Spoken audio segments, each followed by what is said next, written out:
श्री स्वामी समर्थ. तूळ राशी 1 ते 31 ऑगस्ट मासिक राशी भविष्य. नमस्कार मित्रांनो, आपल्या आवडत्या चॅनलवर तुमचे मनापासून स्वागत आहे. हा महिना तुमच्या आयुष्यात आनंद, प्रगती आणि भाग्योदयाचे नवे पर्व सुरू करणार आहे का? करिअरमध्ये मोठी संधी मिळेल का, की अधिक मेहनत घेण्याची वेळ येईल? आर्थिक स्थिती मजबूत होईल का, की खर्चावर नियंत्रण ठेवावे लागेल? कुटुंबातील नातेसंबंध अधिक दृढ होतील का?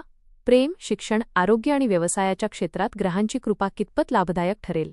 तुमच्या मनातील एखादी मोठी इच्छा या महिन्यात पूर्ण होणार आहे का? चला तर मग जाणून घेऊया तूळ राशीसाठी ऑगस्ट महिन्याचे सविस्तर मासिक राशी भविष्य. आपल्याला जर हे राशी भविष्य आवडले तर आपल्या मित्रांसोबत नक्की शेअर करा आणि कमेंटमध्ये श्री स्वामी समर्थ लिहायला विसरू नका. ऑगस्ट महिना तूळ राशीच्या व्यक्तींसाठी संतुलन, प्रगती, आत्मविश्वास आणि नवीन संधी घेऊन येणारा ठरू शकतो.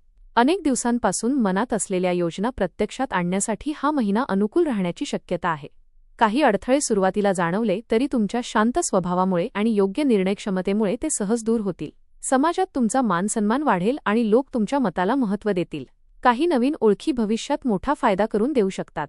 कुटुंब, करिअर आणि आर्थिक जीवन यांचा योग्य समतोल राखल्यास हा महिना तुमच्यासाठी अत्यंत फलदायी ठरू शकतो. संयम, प्रामाणिकपणा आणि सातत्य या 3 गोष्टी तुमच्या यशाची गुरुकिल्ली ठरतील. करिअर आणि व्यवसाय. ऑगस्ट महिन्यात नोकरी करणाऱ्या तूळ राशीच्या व्यक्तींना अनेक नवीन संधी मिळण्याची शक्यता आहे. वरिष्ठ अधिकारी तुमच्या कामाची दखल घेतील आणि महत्त्वाच्या जबाबदाऱ्या तुमच्यावर सोपवू शकतात. काहींना पदोन्नती, पगारवाढ किंवा इच्छित विभागात बदलीची संधी मिळू शकते. कार्यालयातील वातावरण सुरुवातीला थोडे तणावपूर्ण वाटले तरी तुमच्या संयमी स्वभावामुळे सर्व समस्या सोडवण्यात तुम्ही यशस्वी व्हाल. सहकाऱ्यांसोबत चांगले संबंध ठेवणे भविष्यात फायदेशीर ठरेल. व्यवसाय करणाऱ्यांसाठी हा महिना विस्ताराचा ठरेल. नवीन ग्राहक, नवीन करार आणि मोठ्या व्यवहारांमधून चांगला आर्थिक लाभ मिळू शकतो. ऑनलाईन व्यवसाय करणाऱ्यांना अपेक्षेपेक्षा जास्त प्रतिसाद मिळेल. नवीन शाखा सुरू करणे किंवा नवीन उत्पादन बाजारात आणण्याचा विचार यशस्वी ठरू शकतो. भागीदारीतील मतभेद शांतपणे मिटवण्याचा प्रयत्न करा. कोणतेही कागदपत्र न वाचता स्वाक्षरी करू नका. महिन्याच्या शेवटी तुमच्या मेहनतीचे समाधानकारक फळ मिळेल आणि भविष्यासाठी आत्मविश्वास वाढेल. आर्थिक स्थिती. आर्थिक दृष्टिकोनातून हा महिना समाधानकारक ठरण्याची शक्यता आहे. उत्पन्नात वाढ होण्याचे संकेत आहेत आणि काही अतिरिक्त कमाईचे मार्गही उपलब्ध होतील. पूर्वी अडकलेले पैसे परत मिळू शकतात किंवा एखादा जुना व्यवहार तुमच्या बाजूने लागू शकतो. मालमत्ता, वाहन किंवा दीर्घकालीन गुंतवणुकीसाठी हा काळ चांगला असू शकतो. मात्र कोणताही निर्णय तज्ज्ञांचा सल्ला घेऊनच घ्या. घरातील आवश्यक कामांवर खर्च वाढेल, तसेच कुटुंबातील एखाद्या शुभकार्यामुळे अतिरिक्त खर्च होऊ शकतो. खर्च वाढला तरी योग्य नियोजनामुळे आर्थिक अडचण जाणवणार नाही. बचतीची सवय वाढवण्याचा प्रयत्न करा. अनावश्यक खरेदी टाळा आणि भावनेच्या भरात पैसे खर्च करू नका. कर्ज फेडण्यासाठीही हा महिना अनुकूल ठरू शकतो. आर्थिक व्यवहार करताना पारदर्शकता ठेवा आणि कोणावरही अतिविश्वास ठेवू नका. महिन्याच्या अखेरीस आर्थिक स्थैर्य आणि समाधानाची भावना निर्माण होईल. कुटुंब आणि वैवाहिक जीवन. घरातील वातावरण आनंदी, शांत आणि प्रेमळ राहण्याची शक्यता आहे. कुटुंबातील सदस्यांमध्ये परस्पर सहकार्य वाढेल. अनेक दिवसांपासून सुरू असलेले गैरसमज दूर होतील आणि घरात पुन्हा आनंदाचे वातावरण निर्माण होईल. विवाहित व्यक्तींनी जोडीदाराला अधिक वेळ दिल्यास नात्यातील गोडवा वाढेल. जोडीदाराकडून प्रत्येक महत्त्वाच्या निर्णयात साथ मिळेल. अविवाहित व्यक्तींना विवाहासाठी योग्य प्रस्ताव मिळण्याची शक्यता आहे. मुलांकडून अभिमान वाटावा अशी एखादी आनंदाची बातमी मिळू शकते. घरात शुभकार्य, धार्मिक कार्यक्रम किंवा कौटुंबिक समारंभाचे आयोजन होऊ शकते. वडीलधाऱ्या व्यक्तींच्या आरोग्याकडे विशेष लक्ष द्या आणि त्यांचा सल्ला दुर्लक्षित करू नका. घरातील लहान सदस्यांसोबत वेळ घालवल्याने मन प्रसन्न राहील. प्रेम, विश्वास आणि आदर या 3 गोष्टींमुळे कौटुंबिक जीवन अधिक सुखकर बनेल. प्रेम जीवन. प्रेमसंबंधांसाठी ऑगस्ट महिना अत्यंत सकारात्मक ठरू शकतो. जोडीदारासोबतचे मतभेद दूर होतील आणि विश्वास अधिक दृढ होईल. एकमेकांशी मोकळेपणाने संवाद साधल्याने नात्यातील अनेक गैरसमज दूर होतील. अविवाहित व्यक्तींना एखाद्या खास व्यक्तीची भेट होऊ शकते. काही प्रेमसंबंध विवाहाच्या दिशेने पुढे जाण्याची शक्यता आहे. भावनांच्या भरात कोणतेही मोठे आश्वासन देण्याऐवजी वास्तवाचा विचार करा. जोडीदाराच्या भावनांचा आदर करा आणि त्यांना वेळ द्या. छोटा प्रवास, भेटवस्तू किंवा एकत्र घालवलेला वेळ नात्यात नवीन ऊर्जा निर्माण करेल. जुने वाद विसरून नव्याने सुरुवात करण्यासाठी हा उत्तम काळ आहे. विश्वास, संयम आणि प्रामाणिकपणा हेच तुमच्या प्रेमजीवनाचे खरे बलस्थान ठरेल. शिक्षण. विद्यार्थ्यांसाठी हा महिना मेहनतीचे चांगले फळ देणारा ठरेल. अभ्यासात एकाग्रता वाढेल आणि कठीण विषय समजून घेणे सोपे जाईल.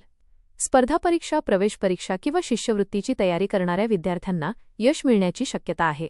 शिक्षकांचे मार्गदर्शन योग्य दिशा देईल. नवीन कौशल्य शिकण्याची संधी मिळेल. उच्च शिक्षणासाठी परदेशात जाण्याचा प्रयत्न करणाऱ्यांना सकारात्मक घडामोडी अनुभवायला मिळू शकतात. अभ्यासाचे योग्य वेळापत्रक तयार केल्यास अपेक्षित निकाल मिळेल. मोबाईल, मनोरंजन आणि सामाजिक माध्यमांवर जास्त वेळ घालवणे टाळा. सातत्यपूर्ण अभ्यास आणि आत्मविश्वास यांच्या बळावर तुम्ही तुमचे ध्येय निश्चित गाठू शकाल. या महिन्यात ज्ञानवृद्धीबरोबरच व्यक्तिमत्व विकासाकडेही लक्ष द्या. आरोग्याच्या बाबतीत हा महिना सामान्यतः चांगला राहील, परंतु कामाचा ताण आणि धावपळ यामुळे मानसिक थकवा जाणवू शकतो. नियमित व्यायाम, योग आणि प्राणायाम यांचा दैनंदिन जीवनात समावेश करा. संतुलित आहार घ्या आणि पाणी पुरेशा प्रमाणात प्या. पचनाशी संबंधित किरकोळ तक्रारी होऊ शकतात, त्यामुळे बाहेरचे अन्न कमी खा. जुन्या आजारांकडे दुर्लक्ष करू नका आणि वेळेवर तपासणी करून घ्या. पुरेशी झोप घेणे अत्यंत आवश्यक आहे. वाहन चालवताना सावधगिरी बाळगा आणि घाई टाळा. मानसिक तणाव कमी करण्यासाठी ध्यानधारणा आणि सकारात्मक विचारांचा आधार घ्या. निसर्गाच्या सान्निध्यात थोडा वेळ घालवल्यास मन प्रसन्न राहील. नियमित दिनचर्या पाळल्यास संपूर्ण महिना आरोग्य चांगले राहण्याची शक्यता आहे. प्रवास. ऑगस्ट महिन्यात कामानिमित्त तसेच वैयक्तिक कारणांसाठी प्रवासाचे चांगले योग आहेत. व्यवसायाशी संबंधित प्रवासातून नवीन संधी आणि नवीन संपर्क मिळतील. धार्मिक स्थळांना भेट दिल्याने मानसिक समाधान मिळेल. कुटुंबासोबत केलेला प्रवास आनंददायी आणि संस्मरणीय ठरेल. परदेश प्रवासासाठी प्रयत्न करणाऱ्यांना शुभ संकेत मिळू शकतात. प्रवासादरम्यान आवश्यक कागदपत्रे आणि मौल्यवान वस्तू सुरक्षित ठेवा. हवामानातील बदलामुळे आरोग्याची काळजी घ्या. वाहन चालवताना नियमांचे पालन करा. योग्य नियोजनामुळे प्रवास यशस्वी आणि लाभदायक ठरेल. या प्रवासातून तुम्हाला नवीन अनुभव, नवीन मित्र आणि भविष्यासाठी उपयोगी ठरणाऱ्या संधी मिळू शकतात. आध्यात्मिक जीवन. या महिन्यात तुमचा आध्यात्मिक कल अधिक वाढेल. देवपूजा, मंत्रजप, ध्यान आणि धार्मिक ग्रंथांचे वाचन यामुळे मनाला शांतता आणि सकारात्मक ऊर्जा मिळेल. एखाद्या मंदिरात किंवा तीर्थक्षेत्री जाण्याचा योग येऊ शकतो. समाजसेवा किंवा गरजूंना मदत केल्याने मानसिक समाधान मिळेल. वडीलधाऱ्यांचा आशीर्वाद तुमच्यासाठी भाग्यवर्धक ठरेल. घरात धार्मिक वातावरण निर्माण करण्याचा प्रयत्न करा. नकारात्मक विचारांपासून दूर राहून आशावादी दृष्टिकोन स्वीकारा. नियमित साधना केल्याने आत्मविश्वास वाढेल आणि निर्णय क्षमता सुधारेल. ईश्वरावरील श्रद्धा तुम्हाला प्रत्येक कठीण प्रसंगात मानसिक बळ देईल. सत्कर्म आणि चांगले विचार तुमच्या जीवनात सकारात्मक बदल घडवून आणतील. उपाय. प्रत्येक शुक्रवारी माता महालक्ष्मीची विधीपूर्वक पूजा करा. ओम श्री महालक्ष्मी नमः या मंत्राचा दररोज किंवा प्रत्येक शुक्रवारी 108 वेळा जप करा. पांढरे वस्त्र, तांदूळ, साखर किंवा गोड पदार्थ गरजूंना दान करा. गायीला हिरवा चारा किंवा पोळी खाऊ घाला. पती-पत्नीने एकमेकांचा आदर राखून संवाद साधावा. कोणालाही दुखावणारे शब्द वापरणे टाळा. प्रत्येक शुभ कार्याची सुरुवात श्री गणेशाच्या स्मरणाने करा. आई-वडील, गुरुजन आणि वडीलधाऱ्यांचा आशीर्वाद अवश्य घ्या. दररोज काही वेळ ध्यानधारणा करून मन शांत आणि स्थिर ठेवा. एकूण ऑगस्ट महिना तूळ राशीसाठी प्रगती, आर्थिक सुधारणा, करिअरमध्ये यश, व्यवसायात वाढ आणि कुटुंबातील आनंद घेऊन येणारा ठरू शकतो. मेहनत, योग्य नियोजन आणि संयम यांच्या बळावर अनेक रखडलेली कामे पूर्ण होतील. प्रेमसंबंध अधिक दृढ होतील. विद्यार्थ्यांना अपेक्षित यश मिळेल आणि आरोग्यही चांगले राहील. आध्यात्मिक साधना, सकारात्मक विचार आणि योग्य निर्णय यांच्या जोरावर हा महिना तुमच्या आयुष्यात समाधान, यश आणि नवीन संधींची सुंदर भेट घेऊन येईल. धन्यवाद.